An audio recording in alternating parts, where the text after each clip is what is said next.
बड़ी खबर आपको बता दें, भारत में ड्रग तस्करी के खिलाफ जंग अब आसमान तक पहुंच गया है। पिछले 5 सालों में ड्रोन से तस्करी की घटनाओं में 100 गुना बढ़ोतरी हुई है। बड़ी जानकारी आपको बता दें, केंद्रीय गृह मंत्री अमित शाह द्वारा जारी नारकोटिक्स कंट्रोल ब्यूरो के 2025 के सालाना आंकड़ों के मुताबिक बताया गया है कि ड्रोन से जुड़े रिकॉर्ड 305 मामले सामने आए, जिनमें 468 किलोग्राम नशीले पदार्थ बरामद किए गए। ड्रग तस्करी के 305 घटनाओं में से 298 अकेले पंजाब में, यानी देश में ड्रोन से ड्रग तस्करी का सबसे बड़ा केंद्र पंजाब बन गया है। यहाँ भारत पाकिस्तान सीमा के रास्ते बड़े पैमाने पर हाई प्यूरिटी हेरोइन, मेथाम्फेटामाइन जैसी खतरनाक ड्रग्स भारत भेजी बताया जा रहा है कि ड्रोन से ड्रग तस्करी के मामले में 98% की भारी बढ़ोतरी हुई है।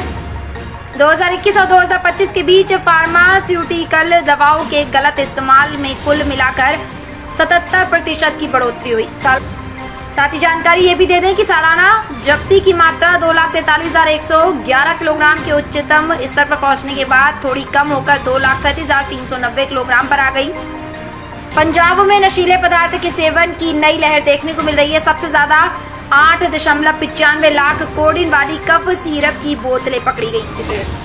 इसके अलावा ब्यूप्रेनोफिन, ट्रामाडोल और अल्प्रोजोलोम जैसी दवाओं की अवैध सप्लाई भी बड़े स्तर पर हो रही है।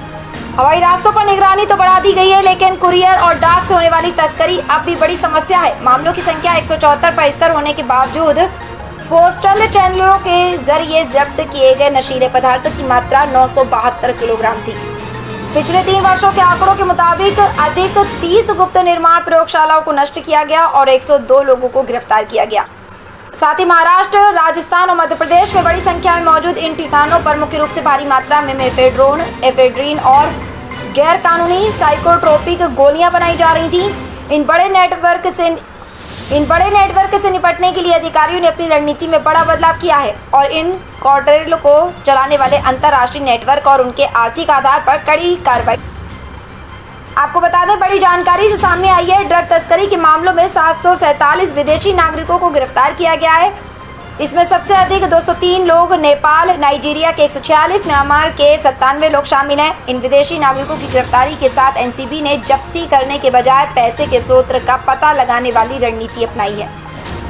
वित्तीय जांच के मामलों की संख्या तेजी से बढ़कर 1356 हो गई और कार्टेल की 836 करोड़ रुपए की संपत्ति को फ्रीज किया गया।